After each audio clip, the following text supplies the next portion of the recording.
y a une relation diplomatique intense, quotidienne, qui n'a rien à voir avec les politiques de développement. Même sans politique de développement, cette relation diplomatique devrait être là. L'Union européenne et le Bénin entretiennent une coopération fructueuse depuis l'indépendance du pays en 1960. Cette bonne relation existe dans les domaines diplomatiques, économiques et commerciaux, à travers une coopération technique et financière. Ce dialogue qui est permanent à différents niveaux nous permet de nous concerter, de nous comprendre et éventuellement de régler si jamais il y avait des différends ou des mauvaises interprétations dans un ou l'autre côté. J'insiste, c'est une dimension politique et diplomatique qui va au-delà de la politique traditionnelle de coopération et qui est un élément fondamental qui a été instauré justement, à l'accord de Cotonou, et deux, nous donne, au niveau de l'Union européenne, c'est le traité de Lisbonne qui nous donne ces nouvelles compétences, particulièrement la délégation de l'Union européenne.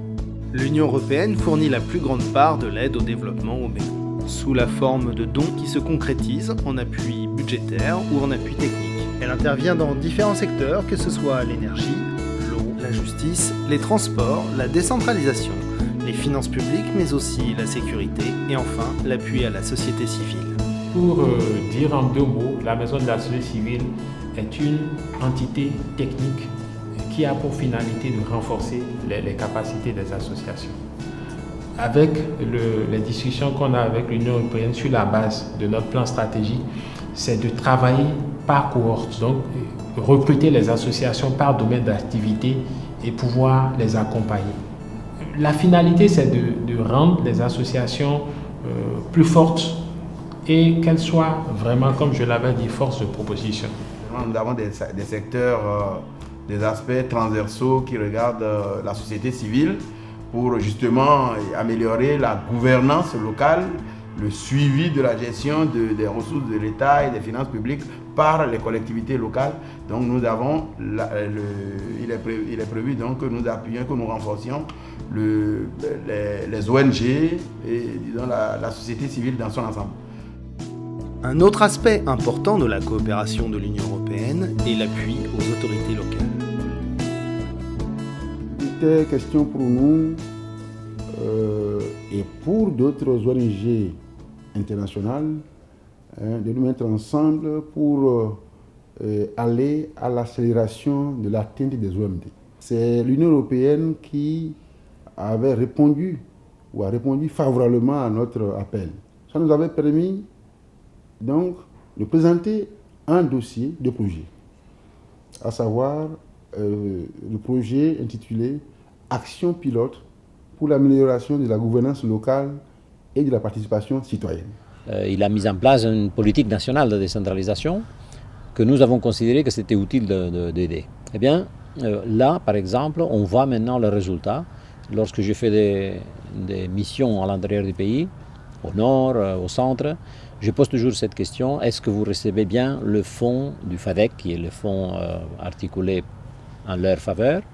Ils disent oui, mais grâce à ça, on a pu faire cette activité, cet autre élément, une construction, une aide, le piste rural par exemple. Nous contribuons à alimenter ces fonds. Et donc, c'est dans ce sens que nous nous engageons avec les politiques décidées par le gouvernement de l'État, en fonction aussi de critères qui sont celles de réduire essentiellement les gaps, la fracture sociale, pour aider les couches les moins favorisées. Parmi les objectifs de lutte contre la pauvreté, le Bénin, avec l'appui de l'Union européenne, a permis à plus de la moitié de sa population d'avoir accès à l'eau potable. L'intervention de l'Union européenne dans le secteur de l'eau, de l'hygiène et de l'assainissement est venue à point nommé parce qu'avant le démarrage de l'initiative, en 2011, le Bénin avait un taux de mortalité infantile assez élevé, qui tournait autour de 67 pour 1000, lié au cas de paludisme, lié aux maladies diarrhéiques et lié au manque d'hygiène. Nous avons atteint les objectifs du millénaire au Bénin. Et grâce à une contribution toute particulière, l'Union européenne a vraiment accompagné le gouvernement béninois dans l'atteinte de ces objectifs du millénaire à travers un grand projet que nous avons baptisé le projet de renforcement et d'extension du système d'alimentation en eau potable de la ville de Cotonou et de ses agglomérations. Parce que les besoins en eau sont non seulement satisfaits jusqu'à l'horizon 2025. L'autre chose, c'est que, comme je l'ai dit tantôt, nous avons impacté plus de 600 000 personnes supplémentaires. L'un dans l'autre, vous comprenez que c'est un projet qui a accompagné le gouvernement béninois à l'atteinte des objectifs du millénaire. C'est un projet qui a permis à la Société nationale des eaux du Bénin d'améliorer son chiffre d'affaires. Et c'est un projet qui a permis aujourd'hui à la Société nationale des eaux du Bénin d'être l'une des meilleures sociétés dans la sous-région. Dans le cadre de l'amélioration de la gouvernance et des finances publiques, le Bénin et l'Union européenne ont signé un contrat de bonne gouvernance et de développement. Ainsi, l'État béninois s'engage à mener des réformes et prendre des mesures concrètes. Dans le cadre de la gouvernance, il y a deux chantiers majeurs. C'est la lutte contre la corruption et contre l'impunité, où nous agissons en concert avec d'autres bailleurs pour qu'effectivement ceci soit en réalité. Là, on a fait des avancées, mais il y a absolument beaucoup encore à faire. Et donc, nous sommes très engagés. Et d'ailleurs, c'est un élément cardinal dans l'application, dans la mise en œuvre de ces 11e fêtes. Et nous avons 3 secteurs de concentration. Nous avons l'économie à travers les projets de bonne gouvernance. Et l'appui budgétaire s'inscrit dans ce cadre-là et tout naturellement. Et aujourd'hui, nous sommes déjà dans les perspectives. Surtout, il y a des projets qui sont en cours. Et principalement le projet PAGE, qui est le programme d'amélioration à la gouvernance économique. Et l'Union européenne a maintenant à disposition des fonds pour pouvoir reprendre tout le système, parce que le système à reprendre de fond en comble.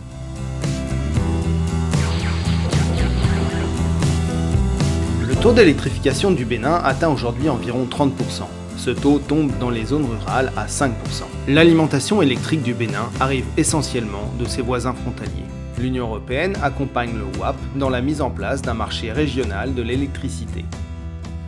Le West African Power Pool en fait a pour mission de développer les infrastructures de production et de transport de la sous-région et également de coordonner les échanges électriques entre les pays de la sous-région.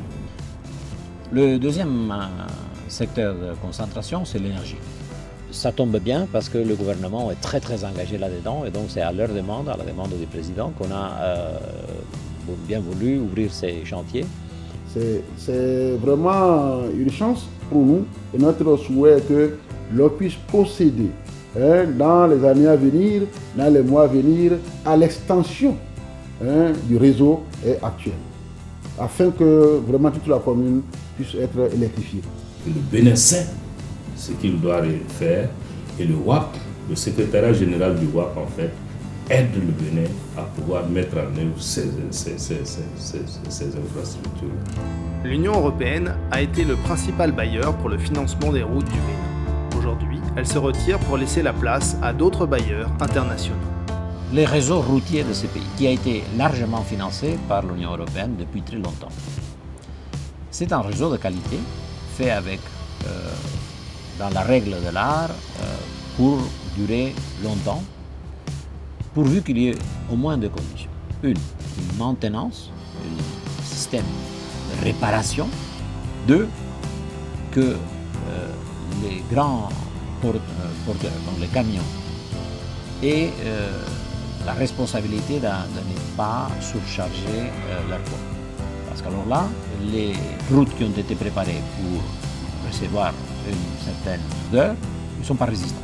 Que là, c'est l'administration qui peut intervenir pour faire que ces infrastructures qui sont extrêmement coûteuses mais qui sont vitales pour un pays à vocation de transit et commercial puissent effectivement en bénéficier pendant longtemps et se mettre en concurrence, être concurrentiel par rapport à d'autres pays voisins qui sont exactement dans les mêmes conditions. Il dit, bon, donc on vous a aidé à faire cela, maintenant il faut assurer l'entretien, il faut quand même garantir que ces infrastructures soient pérennes et dans ces conditions, nous allons continuer à vous aider.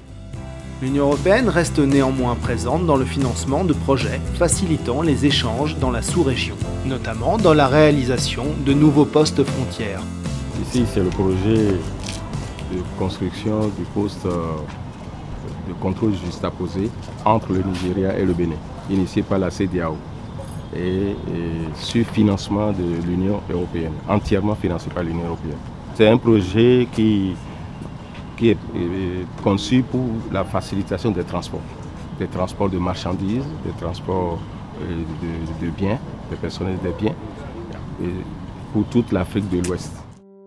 L'Union européenne et le Bénin partagent des valeurs communes. Une des priorités en matière de droits de l'homme réside dans les conditions de détention. Les prisons du Bénin, en réalité, constituaient un couloir vers la mort au départ. Mais dès que l'Union européenne s'est intéressée à cela, je crois que les conditions sont en train de s'améliorer parce qu'au départ, on atteignait à la prison civile d'Abomey une surpopulation de plus de 500%.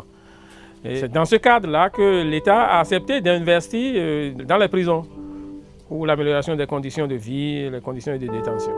L'Union européenne apporte également son soutien à des actions menées dans le cadre de l'amélioration de vie des femmes béninoises. L'initiative Achamiton, c'est une initiative transfrontalière de promotion des droits des femmes à la propriété.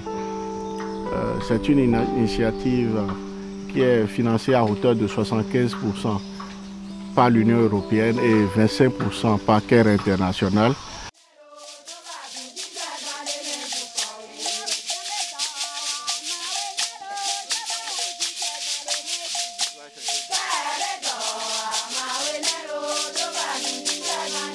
L'appui de l'Union européenne a fait que la femme béninoise maintenant a accédé à beaucoup de choses. Avant, nous donnons de l'argent à nos maris pour aller acheter des terres et ils confisquent ces terres pour leurs biens.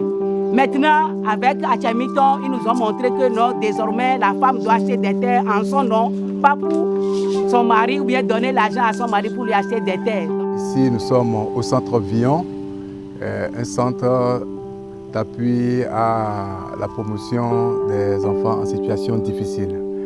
Et nous sommes en train de mettre depuis à peu près 2 ans une initiative pour consolider les acquis en matière de violence faites aux femmes et aux filles dans les communes d'Adjoum, de Bonou et de Django.